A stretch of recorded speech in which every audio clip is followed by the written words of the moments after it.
Hey guys, welcome back to Dreams to Reality podcast. My name is Bashar, and we got two new guests for you on a Monday afternoon. All right, so I'm gonna have them introduce themselves to bring in the episode. Then we're gonna, go into it, man. Sounds good.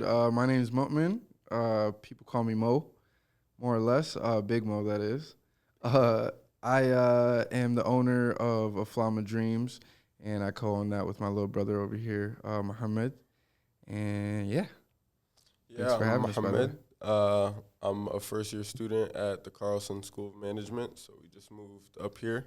I'm a co-owner, as he mentioned, to Aflam of Dreams, our baby. Yeah. And That's dope, man. That's dope. First time I heard about it was Aflam, right? That's how you say it, right? Yep. All right. So first time I heard about the brand was last week, and I definitely thought, we got to have them in as soon as possible. My brother's from Sudan, we all in the East, so it's one of those things. Right. Shout out Sudan. That's awesome. Shout out Sudan. That's huge. Right. Shout out to North Africa. Shout out East Africa. Right. Shout out all of Africa. That's huge. First of all, 100%. And the Middle East. Good job. And the diaspora. Diaspora is a sixth region. The African Americans, they're considered the sixth region of Africa. So we got to shout out to our African American brothers and sisters in America. Right. We're in here, which. Right. That's true. Yeah. That's true. And could you just spell that for us? Could you spell the brand Aflam name of Dreams, Yeah. AFLAM of Dreams. Awesome. And Aflam, actually, it's an Arabic word for films. By no means are we an Arab brand, by the way, or even a Muslim brand. We are an American brand, and I think that's really important just to highlight because, we're really inclusive of everybody, and, at the end of the day, we all have a common goal to want to reach peace, and it's just our foundation and the way we came to reaching ours, is just part of it is through faith, so... That's true. That's where that comes from, but in no way, shape, or form, are we any of those things besides an American brand.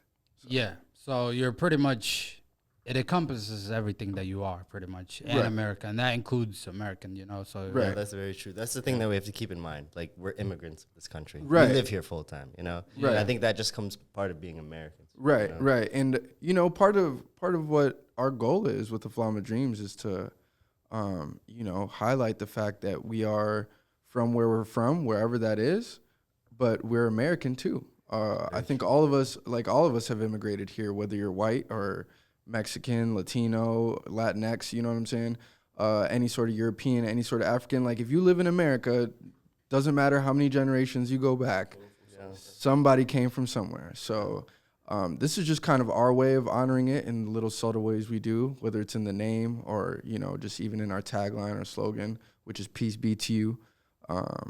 It's just kind of our way to pay homage to where we're from. So, bro, that flows. I'm like I said the first time, once I heard the brand name, I was like, yo, this is something that's going to be something in the future. Most definitely, bro. It's compelling. It's very compelling. And it has a story behind it, Right. So that separates you from pretty much, the herd. Right, right. So, and I think it's interesting that you say story because, that's everything that we're focused on. We're focused on telling stories, telling immigrant stories. Those are the most interesting stories to me, at least, because we all have them and we all come from them. But, everybody has different dreams and different goals, different aspirations. That's why we're the Aflam of Dreams. It's plural because we don't just support one way of doing things. We support any way that you can get to your goal and you see that fit. We're going to be here to empower you, to support you, and to hopefully help give you the tools that you need, to do you remember the mission. Point? Like, I guess you mentioned the immigrant story, and I think that's very important. I think that's something that we like to touch on with a lot of our guests because for most of the cases, we're immigrants, right? Like, I think that's very important too because it's an underlying foundation we can all relate to. Right. Like, he has an immigrant story, you have an immigration story, you have an immigration story, I have one. We can all find points and pinpoints that kind of stand out to us. Right. Can you tell us a little bit about your story, your family story, and how you guys came to America? Sure. And just touch on that quickly, not in too much depth. Right. It's actually really cool too because, my parents, who are a very integral part of my life, and my brother's life, obviously, they're really supportive, first of all, of what we do. And I think it's because they see a lot of what we're trying to do in themselves, and they see how we're trying to represent where we come from, and it means a lot to them because the way they got here, you know, it's a lot easier than how all of us came up here. You know what I'm saying? Like, I was born in America. I was born in Dallas, Texas. You know, I lived there till middle and elementary school, moved up here. But my mom and dad, like, my mom was working at Jack in the Box at the time, and my dad was a pizza delivery driver. And just, like, seeing, like, me, I'm probably the only child in my family that has seen my family, like go through multiple different social classes. Like I watched us broke. Like, I was in the apartment when we were broke and, like, you know, fending for dollars, and my dad's working 2 jobs and doing some side shit, and my mom's working long hours at a fast food restaurant. You know what I'm saying?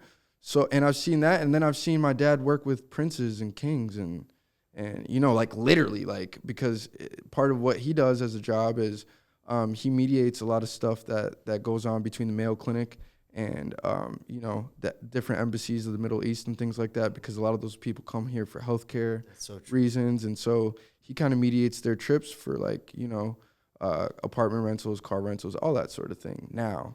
So to watch him, you know, literally come from nothing, you know, to doing what he does now, like right now he's in Dubai, like middlemaning a deal of sugar cane, like that's coming from Brazil through Sudan, and it has to go, you know what I'm saying? So it's like, I've always had the firsthand of like inspiration and experience of my father, just like watching him literally get it out the dirt. So I know that personally, I don't have any sort of excuse as an American with the tools that I have, you know what I'm saying, to not make my dreams a reality. You know what I'm saying? Because for sure. if in my lifetime I watch that type of growth, you know what I'm saying? Like, I wonder what happens if I put 10 or 20 years of work into something, you know what I'm saying? And just like watching, you know, just how my parents themselves have matured over the years and like how open they've been to like adapting in different ways. It's really inspiring. And it's part of the story that we come from and the story that we're trying to highlight with everybody else who can relate to that. You know what I mean? So, bro, this is like literally we were having the same conversation, I feel like, you know, a couple of weeks ago with one of our other guests, you know what I mean? So it's definitely important that we think, you know, that we can definitely take our parents' journey and then push it further, you know? Because, you know, that first generation usually never ends up doing something that's, you know, corporate or anything like that, because you're getting used to the country. You're usually the culture, assimilating. Immigrating is a huge task. Immigrating to this nation, or any nation in the world, is a huge task. Especially a first world nation. Yeah. So it's definitely a huge task. So they come in here, you know, they do hard labor jobs, and then they expect us to, you know, supersede that. Right. So, but in their eyes, like, because where they come from, you know what I'm saying? A lot of them are second, third world countries. So, you know, even there, like, you didn't really have much of a chance of being anything unless you were a doctor or a lawyer. So in their eyes, like, they try to come over here, you know what I mean, to set us up to do that in the best way possible. But they don't realize that, like, maybe, you know, in their culture, they didn't have the luxury of being able to, like focus on things like entertainment or like things like that. Not to say that they don't have that stuff in those countries, because music is a huge part of like Somali culture, African culture, just like culture in general, like huge. You know what I mean? So they have their favorite singers and blah blah. But even those singers, like, you know, over there, like, they can go play at anybody's wedding. Like, it's not the same level of culture that America has built, for an example, like as influences of the entire world, you know? So I think that's the opportunity that we get when our parents migrate here. You know what I mean? Is like, we get to open up our paths and our culture to the rest of the world and allow the rest of the world to learn more about us than just like where we're from. You know what I mean? That's very true. I think our parents, when they're moving here, they have already so many things on their mind. You know? Like they're just trying to help us survive, help us get in school, move along through those paths, right?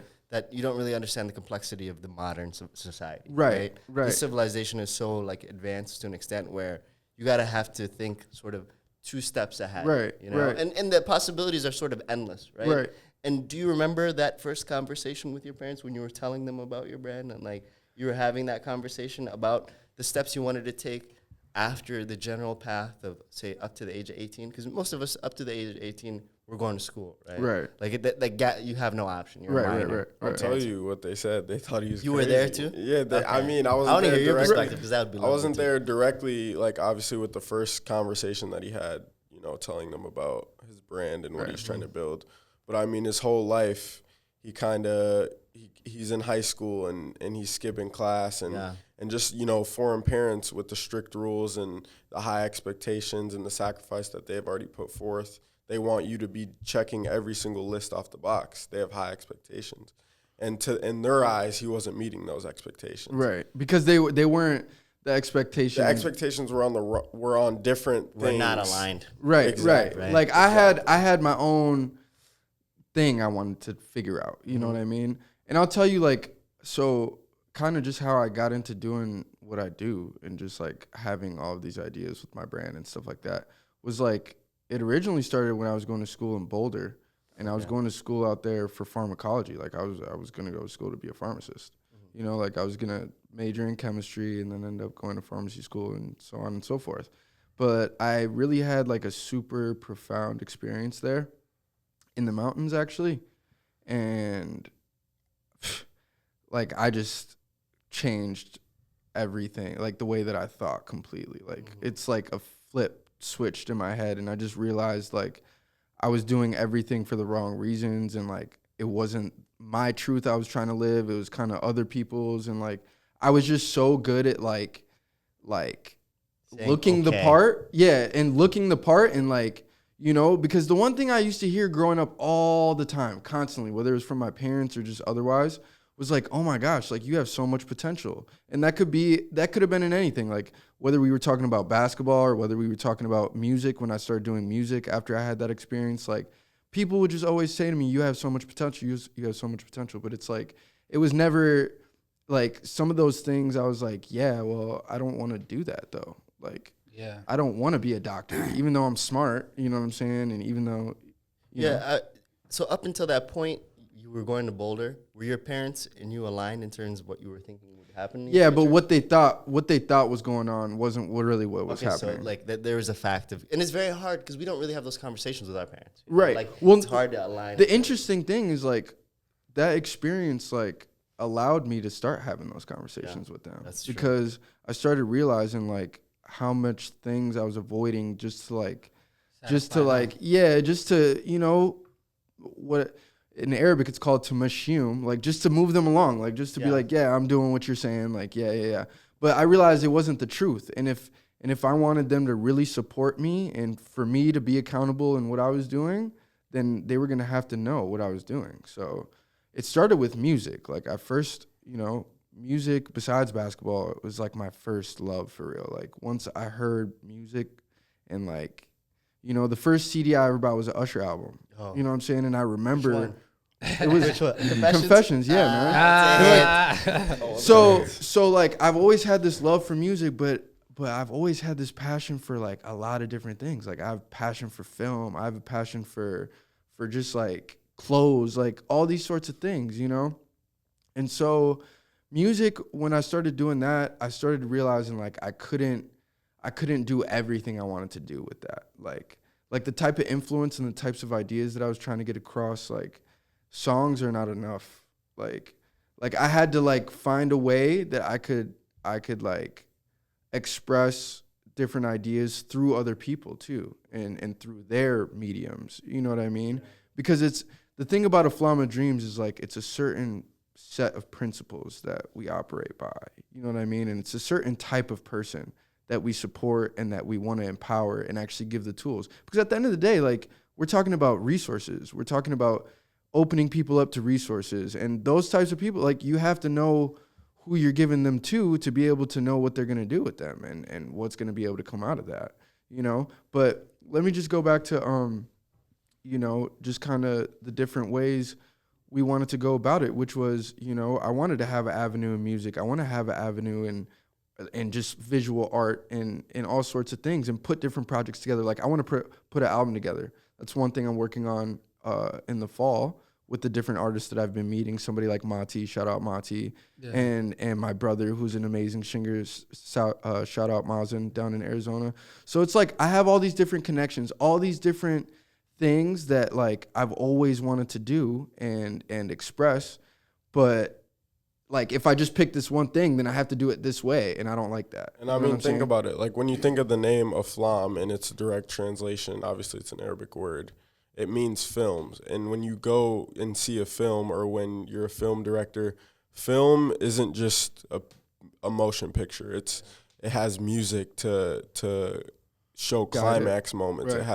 It has visual art. It has acting. It has fashion, wardrobe. Like it's Aflam Films is all of these arts coming together to form one beautiful piece. Right. And that makes sense now, because earlier what you said was that at one point you realized that music wasn't enough for you to get your vision out there. So what you needed was something bigger that allowed you to, that encompasses your dream as well as many other people's dreams. Right. And because I realized that like my dream is really to like tell other people's dreams. Is to uplift other people and to showcase. Like, because I just have so many dope friends and so many dope connections, and I just meet so many dope people that it's just like, you know what? Like, I think you and you would be great if you guys put your heads together on something like this. You know what I mean? But trying to get people to do that, like, for free, for example, is a very difficult thing to do. Very true. It is. But how are you going to touch them? How are you going to motivate them? You got to go for their heart. You know what I'm saying? What are the things that they care about? What are the things that motivate them? Like, and if they align with the things that we find important, then we're gonna give those resources to you, and we're like every way that we can help, we're going to help. And it's not even to get something in return, because the thing that they don't realize is like by us doing that, we're already doing the work. Like we're doing the work of the Aflam. It comes back to you, man. It comes back to you in more ways than one. Also, that's the. Once you have people that are around you that are successful, that are doing completely different things, and you guys are not, dabbling in the same thing. Sometimes you could dabble in the same thing, but it's all about having people in positions that are, powerful, and you help them in that position by like providing resources. Whether it's getting them to that position or keeping them there. You got to provide resources. Sometimes that could be human beings. That could be resources can come in so many different. It creates opportunities, right? Like when you push other people along, you might not have the same. Or at the beginning of that, you might not have opportunities at all. Push somebody along, they become successful. They have opportunities that need to be fulfilled. And think about the generational hope that comes with seeing people in those positions. It's the same reason why LeBron James has a kid from Akron slogan, and all those kids he inspires in Akron. Harder. It's harder for kids like us to come up that way, because we just came to this country 30 years ago, the oldest of us. And so we don't have any proof that people like us can make it in the positions that people like, the biggest some artists. Some of the people that we admire. Exactly. You know what I'm saying? Like a lot of the thing is with us, like part of the reason why we pay homage to where we're from, is because we want to let people know that there are people like you and like us that can do these things, and somebody's got to be the martyr at the end of the day. Like somebody has to just take the shit on the chin and just like figure it out. You know what I'm saying? Man, like I could not agree more, man. It's just, the biggest thing that I feel like that blocks people from getting to those things that they can get to is this mentality of clout nowadays. Right. Once somebody, let's say some artist is doing something, they go big, right? Right. That individual is going to then act like to everybody else that they don't exist. But in reality, what they should do is they should help everybody else out and then get them into... But I mean, how are you going to distinguish who you're helping out? And that's the other important thing, is something that you touched on earlier. You don't want to give a platform to the wrong person, because then, what you have is... I mean, look. Like I was saying earlier, how we have a website, aflamofdreams.com. Yeah. But like to get in the website, you have to have a password. You know what I'm saying? Like, dope. To get the password, you have to ask me, or you got to ask him, or you got to ask somebody who has the power to distribute that inspiration. You know what I'm saying? Only. Yeah, because it's like it's what we're doing is really sacred to me. You know what I'm saying? Like as the owner, as the operator, as the person, the visionary behind it. You know what I mean? Like it needs to happen a certain way with certain values in place. Like, because like I say, it's bigger than me. It's bigger than my brother. The things that we're trying to represent and put on for, like, we're trying to do this for an entire generation. So we need to build the confidence of those types of people that we're trying to get to. You know what I mean? By doing things like just giving our shit out. Like, you have to have a password to the site, but the thing is like, you can shop from the site and you can buy things. But if you see me and you have a valuable conversation with me, and I look at you and I'm like, wow, I really respect what you do. I really think that you're living your dream. You're on your path to your peace. I'm probably just going to ask you what your address is and ship you a bunch of shit. You know what I'm saying? Because I want to empower you. I want you to feel inspired. DM him. You know what I'm saying? So it's like, that is more important to me than the monetary things and the clout, than all of that shit, bro. Like, I've been taking 3 years to like really, like, I moved home from a really good situation. I was in a good situation. I didn't have to mess nothing up. You know what I'm saying? I could have just kept going along with what I had got going on and just like been another member of society like everybody else is. You know what I'm saying? Yeah. But one day I got this idea, and the idea turned into a different idea, and all of a sudden I can't stop thinking about the idea. And I'm like, you know what? How can I get started? You know what I mean? I got to do something I don't want to do. I got to move home. I got to leave this girl who I love at the time. I was dating a girl I loved at the time. You know what I'm saying? Like, I have to leave everything I love and I'm comfortable with to go back home so that I can save up the money and really figure out what it is that is nagging at me so much. Like, you know what I'm saying? And so ever since then, bro, and what's scary about shit like this, right, is that when I did that, I told myself, like, yo, I'm not going to take longer than like 3 years, 4 years, you know what I'm saying, to really figure it out and to really experiment and figure out what I have to do. And then I'm going to go back up to the cities. Once I have the shit in my hand and I'm able to like really confidently move in it, I'm going to expand it and I'm going to turn it into what it actually is designed to be. And the fact that I literally did exactly that, but the fact that it worked out in the way that it did, because my brother and sister are going to the U, and they both have scholarships to go there, and like me living with them is a perfect situation. You know what I'm saying? It's just like, worked out for you. Right. And now, you know, they're going to be freshmen in a place where there's 50,000 kids. And you know how many kids like us go to that school, for example? Not too many. No, a lot, actually. Like, U of M? Yeah, man, when it comes to East African culture, bro. In that demographic, yeah, come on, bro. There's like probably like we have the Cedar fucking 20% of those people are gonna be East African of some kind. We're in one of the biggest East African hubs of the entire country. The fact too that it's not just for East Africans, and East Africans aren't the only people who like what's the word I'm looking for? Like, identify with these values. You know what I'm saying? Like, I've had it's actually the first couple years that I started this and was selling clothes and doing that, like, bro, it was mostly white people buying it. Can you tell us about those first couple years? Like, you moving back home and then you starting up your brand. You were talking about saving money and working towards that. What was that like? Like, I also want to know about I actually got a job at a print family too.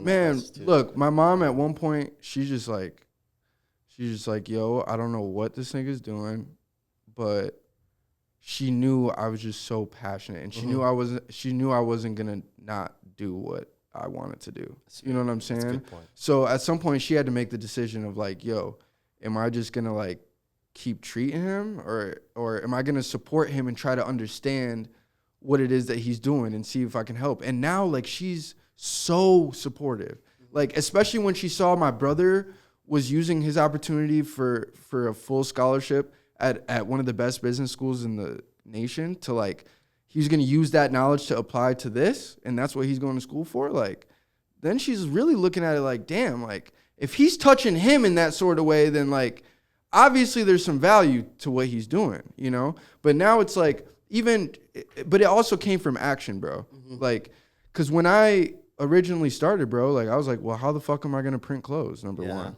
You know what I'm saying? Like, how I'm gonna do that? You know what I'm saying? And I wanted to do the highest quality, and like, I didn't have no graphic design experience, so I had to pay somebody to like do these ideas. You know what I mean? Like, it's a long process, but like, I was like, you know what? Let me just try, you know? So I started, and I talked to the print shop owner, who, shout out Textile and shout out to Dave, because without him, I wouldn't have nothing, like, in terms of this shit. But I talked to him, who he actually ended up being my friend's dad, my friend's stepdad. And I talked to him about the idea and just like what I was trying to do and like stuff like that. And he loved it so much that he was like, yo, like, I'll just teach you how to do everything. And if you just buy the clothes, like if you just buy the material, like I'll let you come to my shop and do it for free. Right. So I actually ended up working there for like 2 years, you know, and just learning the ins and outs of printing and clothes and garments and, you know, like just price points of different things and what makes up prices and shit like that. You know what I'm saying? So, you know, I go down there and I print all my stuff myself. I do all this shit myself. Like, you know what I mean? So once she saw me doing shit like that and like really, really grinding for it and like, you know what I'm saying? She'd see me come home with boxes full of clothes and then a couple days later they'd be all gone. Like, she'd be like, what happened to the clothes? Right. Who's stealing the clothes? You know what I'm saying? And whether give it away. whether I'm giving it out, like, you know what I'm saying? Because I make the best shit, but I don't give a fuck about, like, it just matters to me who's wearing it. Yeah. That's all I care about. It's the impact of it, right? Like, you're not really creating the clothing for a monetary value. Right. There's a greater value to it. Right. So one of the first things I did was, like, I did a skate video. Like, a lot of my friends from back home skate. And, like, those are the niggas, like, they skate regardless if they getting paid, regardless, nigga, they'll be at that park all day long. You know what I'm saying? Just like how I used to be at the basketball gym all day long, bro. You talking to somebody who would get dropped off at 8 in the morning and not get picked up till 4 p.m. from the Y. You know what I'm saying? So it's like I relate to that. I want to showcase that. You know what I'm saying? I'm going to make a whole collection, like inspiring that. You know what I'm saying? Right. And so I made a skate video and it got really good reception and I did a collection. And honestly, PacSun ended up ripping one of my designs. And I know for a fact that they did that, like, because there's just no way that they had the same exact logo. It's that logo that you see on his chest right there. Yeah. They ripped that, bro. They made it into a black and white image, and they printed fucking thousands of fucking T-shirts with that shit on it. Bro. That does look dope. That exact logo, just black and white. Okay, well, literally the same one. That's you know crazy. what I'm saying? Just slightly altered in certain, like, you know. And that's the other thing, you know, that you see happening a lot. Now it's happening with TikTok where you see creators, like artists, creators, you know, whatever you want to call them, create something and then it gets stolen by. It gets ripped. You know what I mean? And look, I know the game. Like, I know the game. At the end of the day, like, I'm a little nigga. I'm a little fish in a big pool of, you know what I'm saying, sharks. So it's like, I got to survive too, you know what I'm saying? But I'm not going to knock them because at the end of the day, like, you know, did I have my shit copyrighted, trademarked, any of that? Like, no. So at the end of the day, it's hearsay.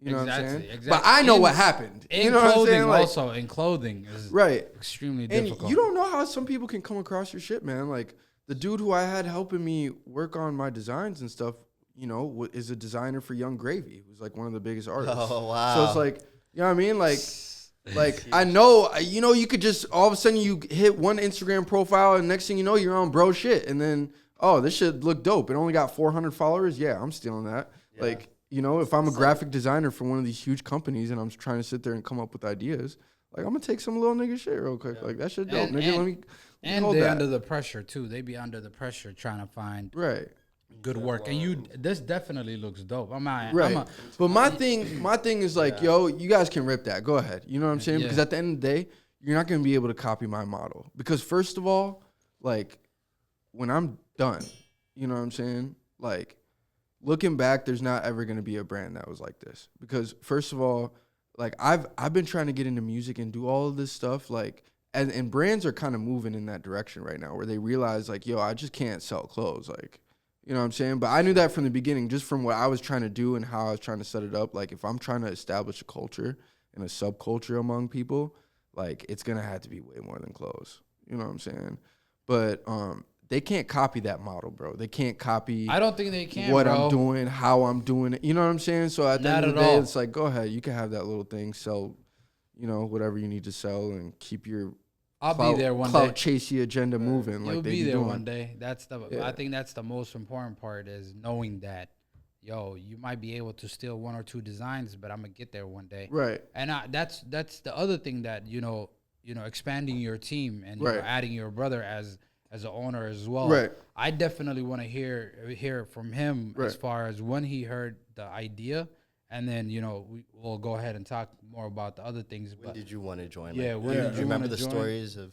It's funny because like it was my brother. I never had an idea of I never asked him, yo, let me co-own this with you.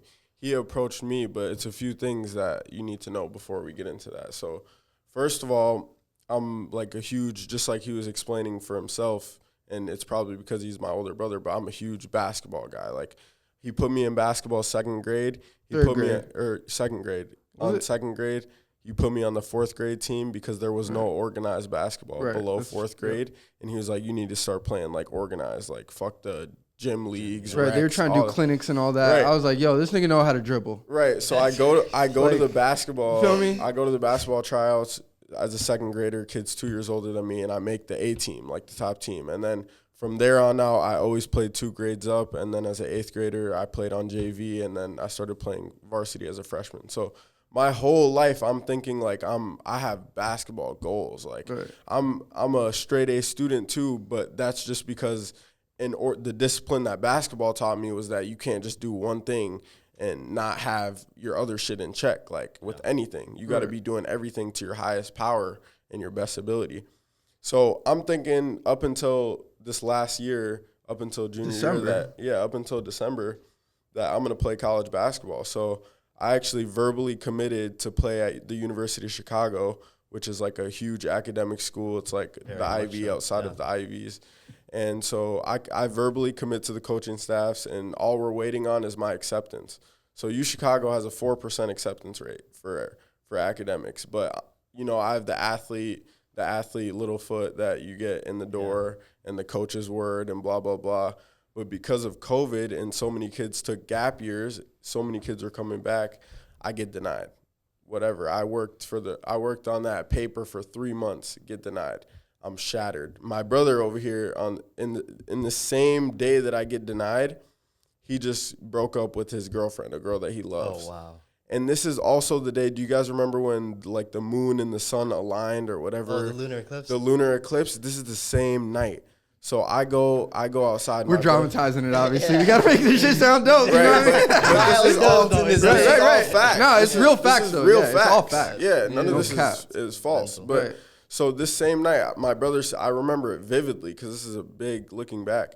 And so I go out, my brother's sitting in his car, and he's like really somber, like, just quiet, listening to music. Yeah, I was head down, going through it. For a while, by the way. And I just got the word, like, the last 3 months have been anticipation for the next decade of my life. I'm thinking I have everything. I'm going to go to this school, and I'm going to study this, and I'm going to play ball, and I'm going to be in a big city, blah, blah, blah. The same night, I go sit in his car, and I'm like, I just look at him, I'm like, I got denied. Because he had already knew I committed and everything. Yeah. I got denied. And we both just started shedding tears. And we was like, he said, from here on out, this is the last time that we're going to feel like this and not like we're going forward after this. And he said, I need you to co-own this brand with me. And this was the second time that he brought it up to me. So I actually worked at the same print shop. I learned how to print clothes, everything. Right. Like just on some summer job type shit. On some summer job type shit. I learned the same shit.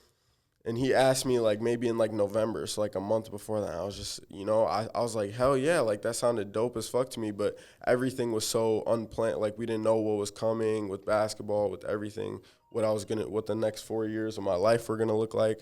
So I was, it was just, we talked about it there briefly, never came back to it until that night. And I was like, yeah, we're doing this shit. And then basketball season started shortly after that. And I just remember kind of senior year? Yep, my senior year this past year. And I just remember like the same things that he was describing, like just not being able to stop thinking about it. And I was also reaching an age where like I was just starting to understand the universe. I felt like, at least obviously I still have a lot of understanding to do.